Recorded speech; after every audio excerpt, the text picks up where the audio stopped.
Had an interesting day today. I have spent about 6 hours trying to deal with mortgages and some of the house stuff that's going on.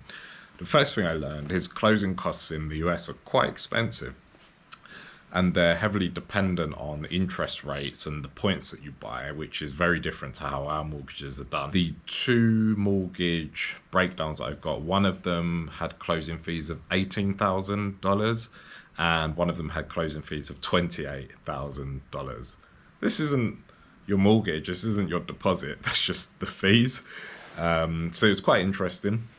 I sort of understand why, and I'll probably do a breakdown video once I actually select my mortgage. Today was just going through with two different lenders and then just trying to get them to match each other or one to match the other and get the best deal for myself. But what was even more interesting, we mentioned this in our last video, and I said I feel sorry for people that were really close to their debt to income in terms of how much they could borrow 6, 7, 8 months ago when they put a deposit down on the new build home.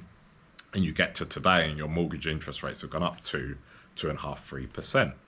So as I'm talking to one of the lenders, he said, "Oh, thanks for being really understanding." I said, I kind of get the financial market and I get how this happens. I said, I feel bad for those people. And he said, "Oh, it's interesting because I just had a conversation with somebody and their realtor was on my back, like, having a go at me, saying, 'You should have told us when to lock in.'" And I just laughed. And he said, "People don't understand." I said, "No, they really don't."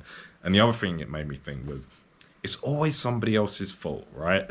It's always somebody else's fault. Do you really think that broker wants the interest rates to shoot up and then you not being able to take a mortgage? They earn money by you taking the mortgage. So if they could, they'd have them at rock bottom prices and just charge you a minimal nominal fee to get the mortgages through. They don't earn money by putting people off getting it, but it's just interesting that people have lack of financial understanding. I then went away and thought to myself, I don't even think people really think about the leverage they're taking. So when you're leveraged against the home, which again I've mentioned in a couple of videos, the reason why we paused on buying a rental property was because we could over leverage ourselves, and if something was to go wrong, we have nothing to cover that money. This is why we paused. Now, for us, it is very painful because the mortgage rates have gone up since the last time I've spoken about it. However, it's well within our means, and we're actually going down the route now of getting a 15-year mortgage rather than a 30-year.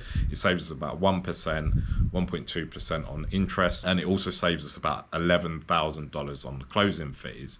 Now, are you over leveraged? Well, not really. The leverage is the same. The amount you're paying back is higher, but for a shorter period. So there's a $1,000 difference in the monthly payments. However, you pay your mortgage off in 15 years rather than 30 years. What that also means is, let's say 5 years from now, there's an issue. The equity you've built into your home will be far greater than the equity that you built in your home over a 30-year. Potentially, you haven't built anything in 5 years on a 30-year mortgage versus a 15-year mortgage. Then I had another brief conversation, and one of the things that comes up is people that are putting money down now for homes or in the past month might have to be reassessed because the interest rates have gone up so rapidly that what they were assessed on, what they put their deposit down on, them may not actually be affordable now, and they're going to have to be tested, means tested at a different percentage. So rather than, I think, around 3% in November, December, you're going to have to be tested at 6% now and potentially 7% in a month. I've just said I think the 30-year was 5.65%. So I thought that was really interesting, and it was interesting speaking to some of the financial people and hearing the stuff that they're getting through. And I'm sure there's hundreds of these stories where the brokers are getting it in the ear when really it's nothing to do with them. One of the things somebody said was about locking in. Well, you had the option to lock in. You could have paid the fee to lock in. You chose not to because, like the rest of us, you thought that the rates were going to stay relatively low or be manageable. So go up from 2.7, 2.8, maybe 3.5. But the lenders have got greedy. So the investors, the people that loan these types of money out, have got greedy, and they saw a 0.25% increase and they decided to put it up 2.5% on top of what they were already earning. That's how it goes. Manage your money better. One of the things I did here was somebody had, in between getting their pre-qualification 6-7 months ago and now went out and leased a car up. I can't remember if it was $500 or $700, which now has tipped them over the edge. So now they can't afford the home. So now you've either got to sell the car or find the equivalent amount of money in cash to put it down. That's nobody's fault but your own.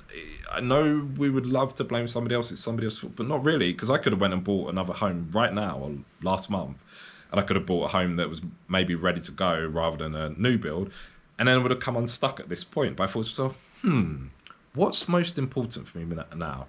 Is it buying this home for somebody else to live in, or is it my home? It's my home. So let me just pause on that, sort my own home out, and then hopefully the market's a little bit more stable or predictable at least, and then I can move forward. But no, people have gone out and bought themselves a nice Tesla or a nice BMW, and now they can't afford the home that they've just put money down. And more than likely, remember here in the US, that earnest money is lost. So if you can't afford it, hey, you've just lost 10 grand.